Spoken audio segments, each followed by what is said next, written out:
When I started working in Sapporo, I got into a bit of a habit. To wind down for the weekend, I'd have a drink at TK6, an Aussie bar in Sapporo, and then I'd head down Tanukikoji. I'd come here and have some of the best oysters I've ever had in my life, from Akeshi's.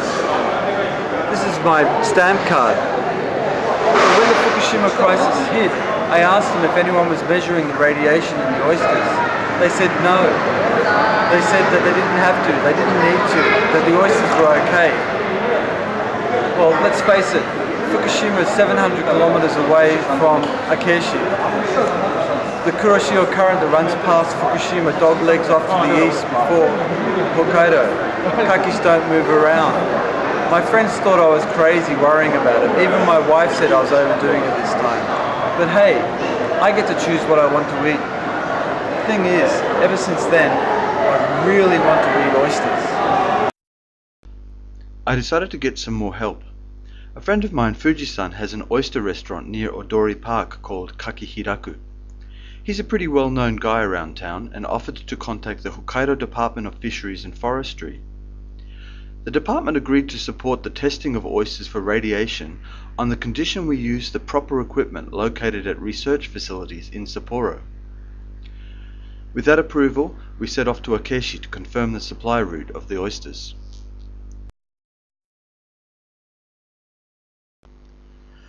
On arrival in Akeshi, we met with the heads of the Akeshi Fishermen's Co-op to learn more about how the earthquake and subsequent events have affected their industry, and then went out onto Lake Akeshi to see firsthand how the oysters were coping.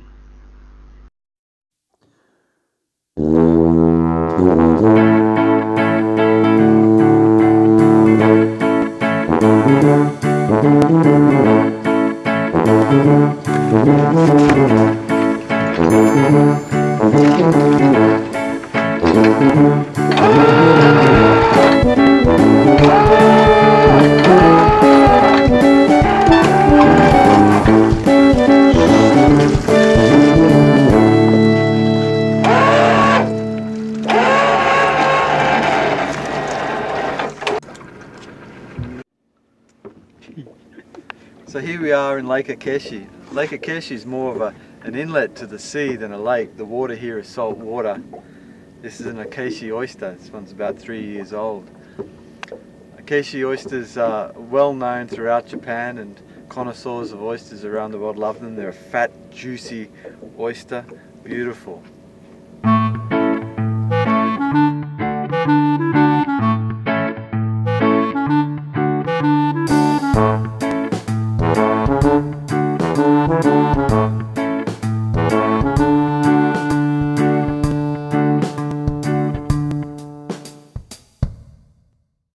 Back in Sapporo, our Akeshi oyster sample arrived at Fuji-san's restaurant. We followed the laboratory instructions and delivered them for analysis.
The equipment used is very sensitive and is able to detect even very small amounts of radioactive particles.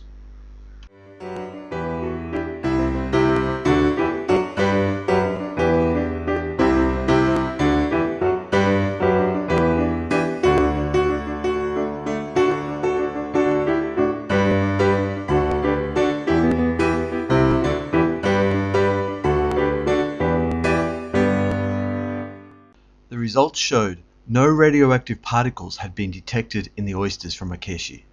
This was great news. The natural place to celebrate was at Fuji-san's restaurant, Kakihiraku.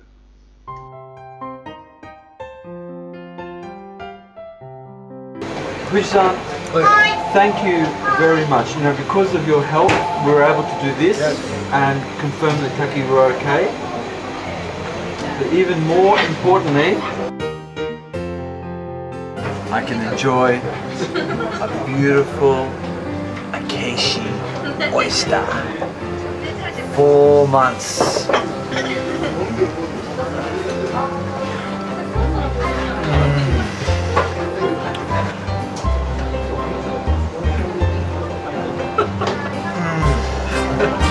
I can finally enjoy Akechi oysters again.